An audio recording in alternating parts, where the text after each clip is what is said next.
Now, lest I get carried away, which you all know I never do. By the way, if I ever end up being your nominee, you're going to be praying for Kerry Nuance before this is over. Because I ain't a very nuanced guy. And I'm a big supporter of John Kerry. Folks, just look at a few facts.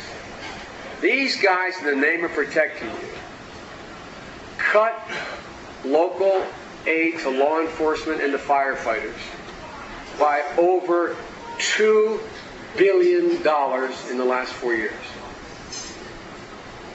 Over $2 billion. 4 years after 9/11, of the 30 largest cities in America, one, ONE, is capable of having interoperable communications with one another if, God forbid, another 9/11 or a hurricane, a natural disaster occurs. There's not any of the other 29 cities that the chief of police will be able to talk to the National Guard talk to the U.S. Army, the U.S. Army talk to the local police officer. It is criminal. And you know why that's the case? Because their priorities are fundamentally different than ours. They are a sham. They are a sham. Let me end by saying to you that I am so certain the American people are ready to take on our opportunities and problems. I think we Democrats underestimate how tough the American people are. They are not afraid, and they will do whatever it has to be done. Every single generation in the history of this country, in a moment of crisis, has stepped up to the ball. Not one has ever let its country down. Not one. Not one. And folks, there are answers. Let me give you one example. You want to keep the COPS program going. You want to fully fund the firefighters fund. You want to make 10 million doses of advanced radiation vaccine available, because we are going to have, mark my words, we are going to have somewhere in this country, we're going to have a bomb that is not a nuclear bomb, but a bomb that is a homemade radiation bomb. It's going to happen. Mark my words.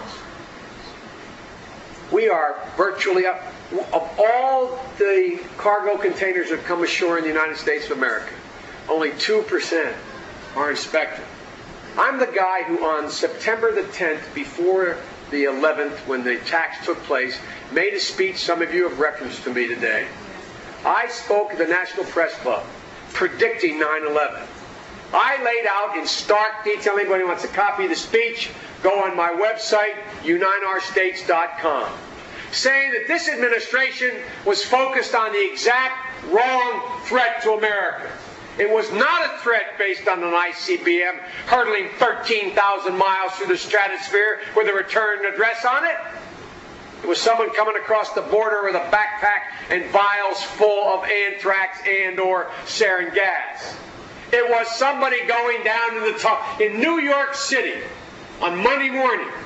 There'll be more people sitting in an aluminum tube, a rail car, underneath New York City in rush hour than 24/7 full 747s.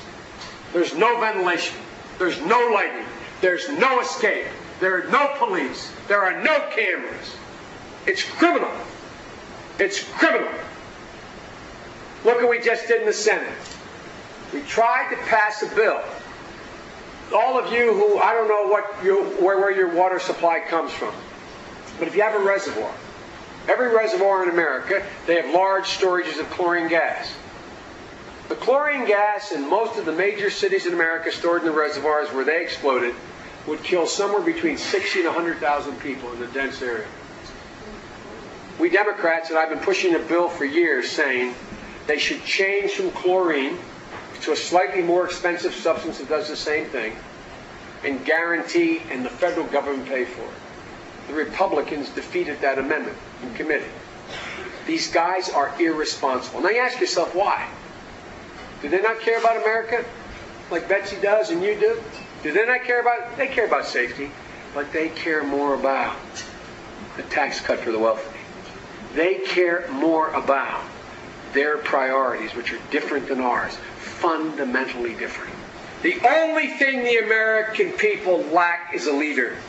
The only thing they lack is our party having the same gumption and backbone that this woman has.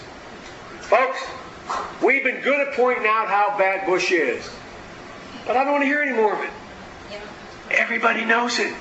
No, really. Think about it. Not a joke. Not a joke. Go up to your strongest Republican friend. Ask the following question. I'll make you bet. I realize the press is here. I get in trouble, but I want you to watch this. Walk up to any staunch Republican you know. Look them in the eye and ask the following question. Do you think the administration is competent? And I'll bet you lunch at Quint's restaurant. Here's what you'll see. The first thing you'll see. Try it. You're going to think I'm kidding, but try it. You'll see watch my eyes. Do you think this administration is competent? You'll see them go. They'll just look down. They'll just look down. Think about it. Try it. It's a little bit like bringing up some bad memories. When they'd walk up to us and say, what about Monica? What did we do? No, I'm not joking. We put our eyes down because we couldn't defend that, but we'd say, but. And he was. We have a great president. But the economy's good. But we're not at war. But incomes are growing. They put their eyes down and they can't say anything. So folks, let's get off the kick of making ourselves feel good with the lines that talk about the applause lines about how bad Bush is. Average Democrats want to know one thing. What are we going to do? What are we going to do? And I'll conclude. We got to do three things. We got to pass nationally the security and faith test. Hear me? Faith. I don't mean you have to be born again. I don't mean you have to pretend you are what you're not. But we have to once again do what Bill Clinton did and we somehow didn't do the last two times. How do we get to retain the party of the elite? Think about it. Look at the polls. People think we're elite. Why? The reason they do is we haven't demonstrated through our body language that we respect people of faith. They don't want us to be like them. They just want us to respect them. Unless you think I'm exaggerating, go to some of our elite friends, liberal and conservative Democrats, the ones who are very, very smart, and ask them the question and watch their eyes. Do you think someone can go to an altar call in a Baptist church in southern Delaware and pledge allegiance to God and be smart at the same time?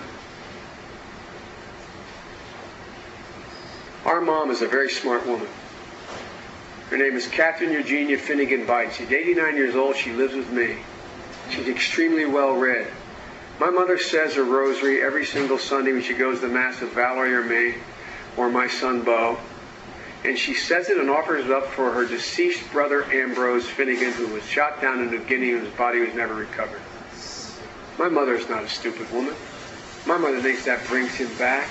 My mother doesn't think there's any miracle that comes from that. But my mother thinks it's important. I asked one of my very sophisticated colleagues in the Senate, Democrat, 6 years ago about that, and we had an argument. I said, well, okay, Charlie, you say we're the same, but and I gave that example. I said, what do you think of that?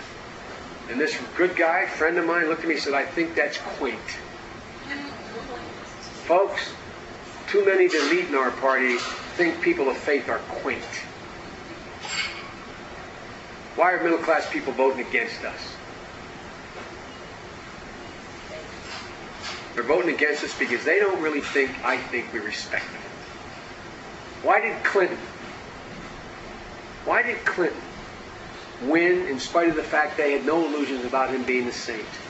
Why? Because they knew he respected them. So the two things you got to ante up are security and faith. And then the four things you got to deal with. You got to deal with energy. You got to deal with health care.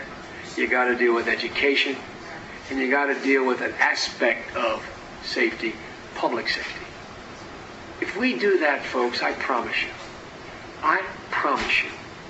we'll be part of the realignment of the political parties in this country. Ultimately, Americans are practical, they're generous, and they are tough.